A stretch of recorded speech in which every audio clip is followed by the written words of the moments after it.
Welcome to the show. It's nice to see you. I'm Kim Parley. The U.S. Federal Reserve has raised interest rates for the second time this year and says 2 more hikes are likely for this year. The Fed hikes rates by a quarter point, raising to a range of 1.75% to 2%.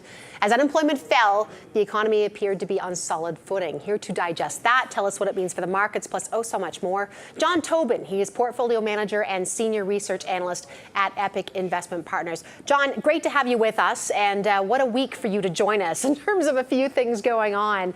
There's plenty going on. There's plenty, yeah. You've got G7. We can talk about North Korea, but really, I think what the markets are most focused on was the Fed today. So let's just start there. What was your take on what happened today? Well, I would say no surprises, really. The Fed raised by 25 basis points, which was exactly what everyone was expecting. There was a bit of a reaction, a bit of a knee-jerk reaction to the dot plot, and I would say an overreaction. Chairman Powell has frequently warned against reading too much into the dot plot. What happened today is that the dot plot suggested that the median projection by the FOMC members ticked up a little bit, and it led market participants to infer that there would be 2 more increases in the Fed funds target rate this year rather than just 1.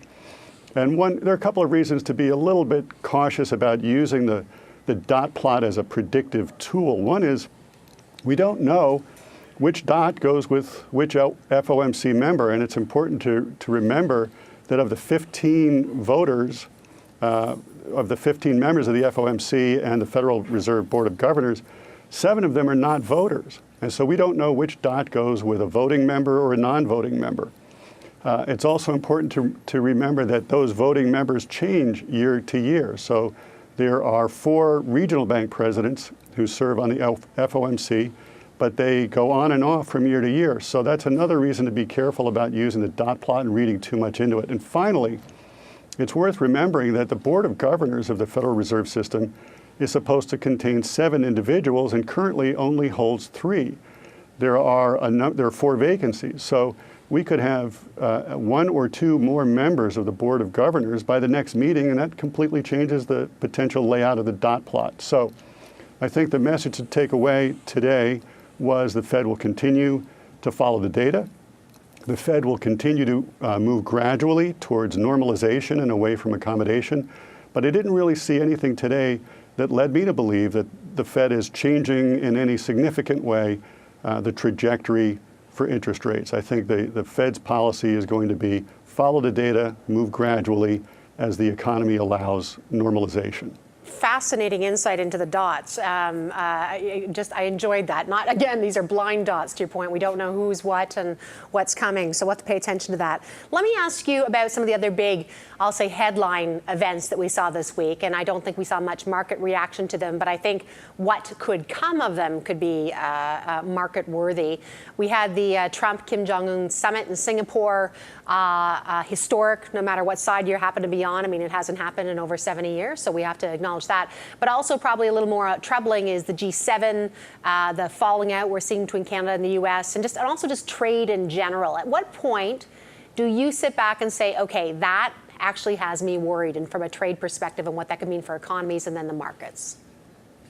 Right. So maybe first, just briefly on the summit that took place with North Korea.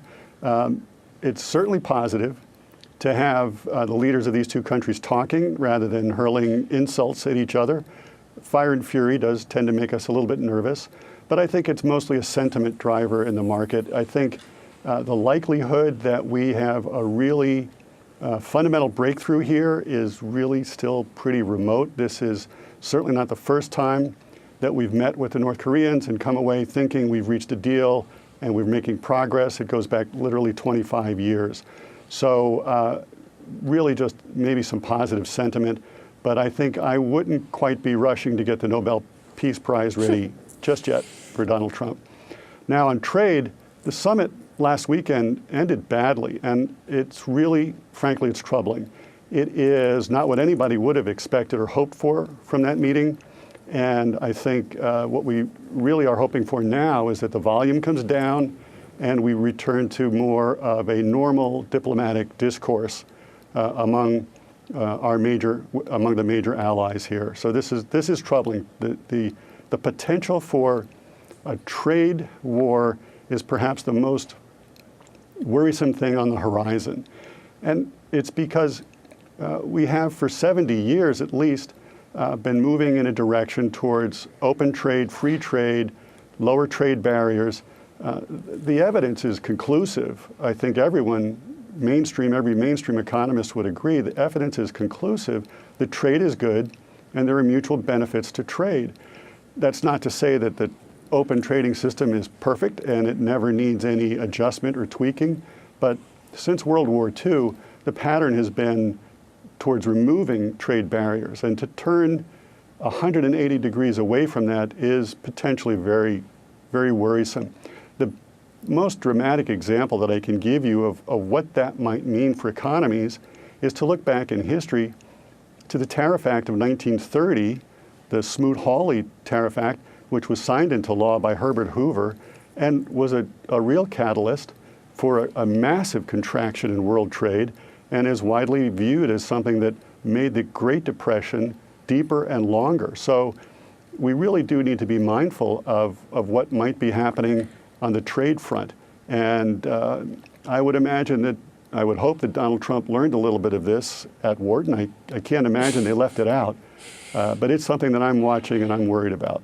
Let me, I've only got about 30 seconds here before we go to break, John, but I do want to ask you, I mean, you've got an interesting background. I mean, you've got a PhD in economics. You are also with Epoch, which is a bottom-up and a fund manager in terms of how you look at things. So when do you kind of marry the two for you? I mean, you've got major macro events unfolding. How does it affect what you pick?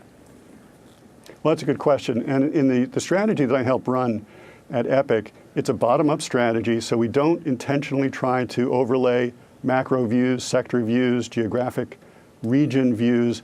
We look for companies that generate free cash flow, that have the ability to grow free cash flow, to pay attractive growing dividends, and to use free cash flow, excess free cash flow, to buy back stock or pay down debt.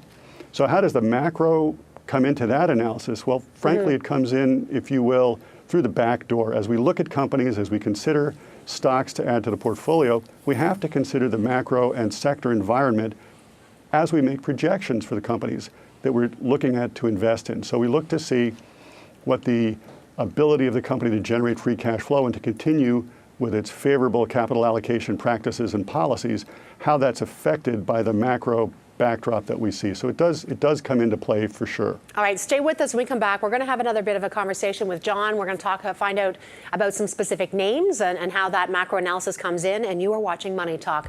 We will be right back. We are back with John Tobin, Portfolio Manager and Senior Research Analyst at Epoch Investment Partners. He's just taken us through his interpretation of the dot plot, also how macro affects some of the bottom-up strategies. And you've got some names for us, John, but if I could just briefly, tell me a bit about diversification and just how you do that in this environment. We have a lot of things moving together. Right, so we like diversification. We run a portfolio with neighborhood of 100 stocks. And we really think that that's a strategy that works for helping us achieve the objectives that we seek. So we're trying to build a portfolio that delivers an aspirational return objective of 9% over a market cycle on average. We're trying to develop a portfolio that has an average portfolio dividend yield of 4.5%. And we're trying to deliver a portfolio with lower volatility than the market. And so it's our view that holding a diversified portfolio reduces the risk around achieving these portfolio objectives. Let's get into a few names, and if you could just tell us, why they're interesting to you right now. CME Group, this is a stock that you hold right now. Why do you hold it? So CME Group, as you probably know, operates futures and options exchanges, and they have a broad portfolio of securities and options that they trade, futures and options that they trade across interest rates, across foreign exchange, equity indexes, commodities. And what they've been experiencing for the past year and a half or so is very strong growth in volumes. And volumes really drive this business. So we see good underlying fundamental business development for CME Group. Now, what makes it work for us is the capital allocation policy that they follow. They pay an attractive dividend, and they pay a 5th annual variable dividend every year. So on top of the 4 quarterly dividends at the end of the year in December, they sweep cash flow that is excess cash flow to the shareholders in the form of a fifth dividend. And this brings the yield on CME Group up to around 4%.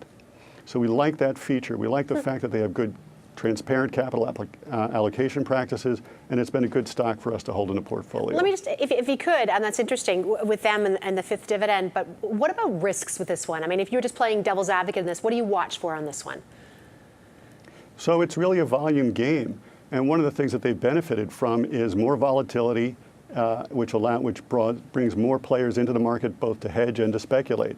So they're seeing increasing volumes in their interest rate products, increasing volumes in their equity index products, increasing volumes in their commodity products. So for them, it's not really so much a risk feature. It really is, as long as the volume is there, they charge a fee to trade a contract, and that's how it works for them. Interesting. Okay, I think we have time for one more in here. Intel. Tell me again what you like about it. I'm going to ask you again.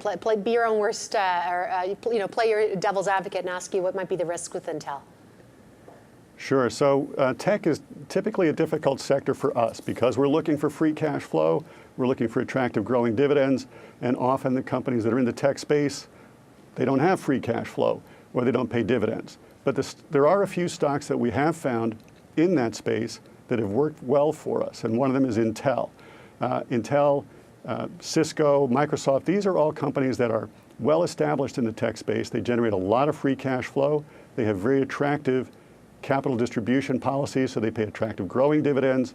They have regular ongoing share repurchases, and we see the growth prospects continuing. Intel in particular, very well established market positions, broadly diversified across a variety of parts of the, whether it's desktop computers or handheld cell phones or tablets or the Internet of Things. So we see the growth trajectory there as one that is sustainable. And it's been a good stock for us, and we think it'll continue to be a good stock for us.